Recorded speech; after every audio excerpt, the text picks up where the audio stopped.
Jamaah sholat Jumat yang insya Allah dimuliakan dan dirahmati oleh Allah Subhanahu wa Ta'ala. Alhamdulillah, Aidul Kurban telah kita lewati. Penyembelihan hewan selama 3 hari telah kita tuntaskan. Hari Tasyrik telah kita lewati. Hari Tarbiyah, hari Arafah, dan hari An-Nahar telah kita lalui semua. Alhamdulillah. Lalu apa pesan-pesan moral yang bisa kita petik dari perjalanan ritual syariah penyembelihan hewan kurban yang kita rayakan dengan sebut Hari Raya Aidil Fitri? Sidang Jumat yang saya muliakan, sesungguhnya Hari Raya Aidil Kurban ini tidak bisa dilepaskan dari seorang hamba yang kemudian Allah menjadikan sebagai nabi dalam membentuk rumah tangganya yang luar biasa. Dialah Ibrahim alaihissalam. Allah memberi harta yang lebih dari cukup, tapi ketika dicoba dan diuji dengan harta, Ibrahim alaihissalam semakin dekat dengan Allah, dan dibuktikannya kedekatannya dengan Allah. Dia melakukan penyembelihan binatang, 100 ekor onta, 300 ekor sapi, dan 1000 ekor domba. Ini kalau dirupiahkan sekarang kurang lebih 10 miliar rupiah. Dan saya belum pernah mendapat orang dalam satu waktu menyembelih binatang 10 miliar di Indonesia. Belum pernah. Belum pernah saya lihat orang di Indonesia 10 miliar dia hamburkan untuk kedermawanannya, kecuali momen-momen pilkada dan pilpres. Ibrahim alaihissalam diuji dengan harta. Alhamdulillah, dek natak kalupa, pedek nengerengi puange. Diuji dengan harta, makin dekat dengan Allah. Lolos ujian. Lalu Allah memberikan ujian kedua. Oke, setelah saya kasih kau harta, hartamu tidak menyilaukanmu, tapi ku kasih kau anak yang berpuluh-puluh tahun kau mau. Berpuluh-puluh tahun Ibrahim mau punya anak, dikasihlah anak yang bernama Ismail alaihissalam. Ketika Ismail usianya lagi remaja dan sudah bisa membantu bapaknya, ulama menyepakatinya usianya 13 atau 14 tahun. Lalu Allah perintahkan, Ibrahim, gerek anakmu, potong anakmu. Apa reaksi Ibrahim? Sami'na wa ata'na, saya dengar dan saya taati.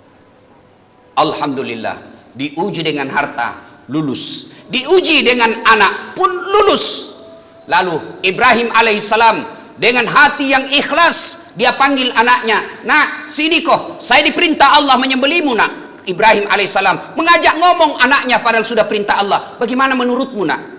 Ismail alaihissalam pun menjawabnya, Pak, kalau ini perintah Allah pigaui, laksanakan. Jangan bapak ragu, jangan bapak tunda, laksanakan secepatnya. Insya Allah bapak mendapati saya anak yang sabar dan soleh. Coba, bapaknya beriman, anaknya 13 tahun, diperintah potong kok, anaknya tidak banyak pikir, laksanakan.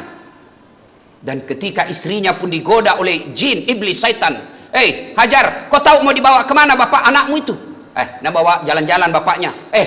Nak bohongi kau itu suamimu. Maksudnya apa? Dia mau potong itu anaknya. Kata Siti Hajar, kenapa bisa? Katanya perintah Allah, katanya perintah Tuhannya. Mendengar perintah Tuhannya, Siti Hajar lalu berkata, setan, jangan kau banyak bicara di situ. Jangankan anakku, saya pun siap dipotong kalau itu perintah Allah.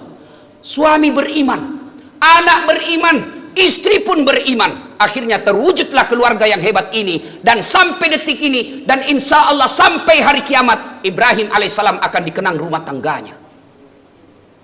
Mari kita lihat. Bapaknya bagus, suaminya baik.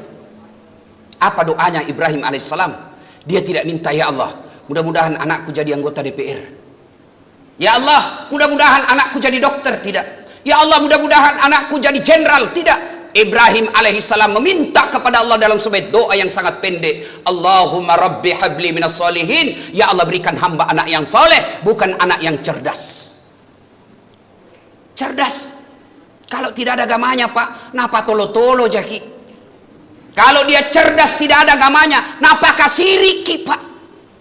Berapa banyak orang bapaknya terhormat, ibunya hebat, dimuliakan dalam rumah tangga, ternyata anaknya jadi koruptor. Malu satu keluarga. Kalau anakmu cerdas tapi tidak punya agama, tidak ada gunanya.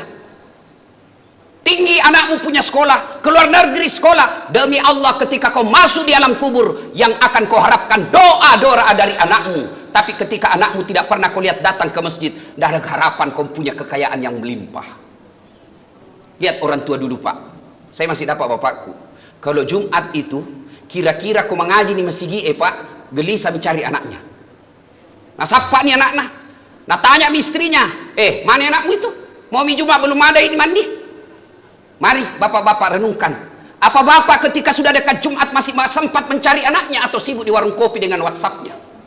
Mari pak, demi Allah, anakmu kontraktor hebat, anakmu dokter luar biasa, anakmu jenderal istimewa, tapi ketika dia tidak pernah datang salat jamaah, alamat kau sial nanti di kuburmu. Anak yang hebat bukanlah anak yang tinggi pangkat dan jabatannya, tapi dia mampu menundukkan kepalanya di hadapan Allah Subhanahu wa Ta'ala. Berapa banyak kita lihat sekarang pak, bangga ketika anaknya diwisuda, tapi beberapa saat kemudian mempermalukan orang tuanya karena masuk daftar koruptor. Ma'udzubillah min zalik. Yang kedua, pelajaran yang kita bisa ambil dari ini pak, Idul Kurban momentum untuk menyembelih binatang. Syariahnya kambing dan sapi yang kita potong, tapi hakikatnya Allah perintahkan saat gerei sifat-sifat binatangmu. Kau yang berkurban tahun ini, hakikatnya kau potong sifat-sifat binatang yang ada dalam dirimu. Apakah betul manusia ini binatang? Abbas Mahmud Al-Aqad, seorang ilmuwan Islam, mengatakan manusia adalah makhluk Allah berupa binatang yang pandai berpikir dan punya rasa. Memang kita disebut binatang, tapi bedanya kita punya budi pekerti. Budi pekerti itu akhlak. Nah mari kita lihat, apa manusia punya sifat-sifat binatang? Hakikatnya, syariahnya kambing yang kita sembelih, syariahnya sapi yang kita potong, tapi sesungguhnya Allah perintahkan, potong itu sifat-sifat binatang di dalam dirimu. Apa sifat-sifat binatang? Satu, ganas. Ganas ini sepupu sekali dengan tega, malah perlu. Mana buktinya? Bapak lihat kemarin penyembelihan binatang di masjid, penatian binatang di komplek Bapak. 4 sapi dipotong, diikat yang satu, 3 yang lepas, 3 yang ada di sampingnya, 1 yang dipotong. Tidak ada satupun sapi yang membela temannya. Dia makin asik, dia enak-enak saja makan rumput, sementara temannya sudah diikat dan disembelih, tidak ada pedulinya. Coba lihat anak-anak kita sekarang, bahkan kita sendiri, orang tabrakan kita datang bantu, tidak, kita shootingi pak, live ki. Itu sifat-sifat sapi yang ada dalam diri kita, malah perlu. Mari kita lihat dalam kasus COVID sekarang ini. Bapak pasti tahu, kita jengkel melihat orang-orang yang menjadikan wabah sebagai bisnis. Kita jengkel lihat negara tidak hadir. Obat yang biasanya kita dijual saja di apotek 40.000, tiba-tiba menjadi 400.000. Itu yang disebut tega. Wabah, darah saudaranya dia isap, mengambil kesempatan dalam wabah. Bukannya Allah hadirkan wabah ini supaya Allah ingin melihat di antara kalian ahsanu amalak, siapa yang paling banyak amalnya di antara kalian ketika saya kasih kecobaan. Allah hadirkan wabah, Allah hadirkan bencana seperti ini, ujian buat kita, siapa di antara kalian yang paling baik akhlak dan amalnya. Bagi saudaraku yang punya harta, saatnya kau bantu saudara-saudaramu yang di PHK. Bagi saudaraku yang Allah berikan harta berlebih, deto kasih nemu kuasiasi, kau tidak juga akan mati, kau tidak akan miskin kalau kau bantu saudara-saudaramu yang susah karena di PHK. Jangankan dia bantu saudara-saudaranya pak, dia peras. APD, alat pelindung kesehatan, yang mestinya harganya cuma $15, ternyata diusut BPK harganya $15, dijual ke negaranya $100. Ini yang disebut sifat binatang yang ada dalam dirinya. Gagas sirikna, tega. Yang kedua, sifat-sifat binatang. Coba lihat itu sapi, bagaimanapun besarnya, bagaimanapun sehatnya, bagaimanapun beratnya timbangannya, tidak ada yang punya rasa malu pakai pakaian. Maknanya, sapi yang kau sembelilah sifat-sifat yang ada dalam dirimu, kurang rasa malu. Orang Bugis bilang makura siri. Kenapa orang Bugis Makassar banyak pergi merantau? Saya ceramah dari Sabang sampai Merauke, bahkan ke luar negeri, pasti saya ketemu komunitas Bugis. Ke Sabah Sarawak saya ceramah pak, saya pernah khutbah Jumat di Keke, ibu kotanya Kinabalu, Sabah. Maka tokbah, Nabi apa? Mak basaugi ki ustaz, cauk ni na cara mai Malayue, mak basaugi ki melok ki Mangkalinga ugi. Banyak orang Bugis. Kita ke Singapura malah ada Bugis Street. Kenapa banyak orang Bugis Makassar merantau? Karena dia malu menjadi biang kerok di kampungnya. Lebih saya pergi merantau, pulang kak saya jadi orang kaya. Dan budaya malu ini sangat berkait rapat dengan Islam ketika Nabi katakan pakaiannya orang takwa adalah rasa malu. Kau mengaku ki baik, mengaku ki bertakwa tapi kuras siri, sesungguhnya kita bukan orang beriman dan bukan jauh dari takwa. Coba makin lihat namanya siri sekarang, Pak. Kita masih ingat tuh, kita orang Makassar, kalau ada Bugis Makassar anak nama Tampu hamil di luar nikah, diusir itu, Pak. Diusir. Dia lebih baik, dia bilang apa? Masuk ke kampungnya. Lebih lenyap anakku makunrai, lebih baik hilang anakku satu daripada kau kasih malu kak ini di kampung. Keluar kau. Dan kita orang Makassar, kenapa ada budaya mak baji?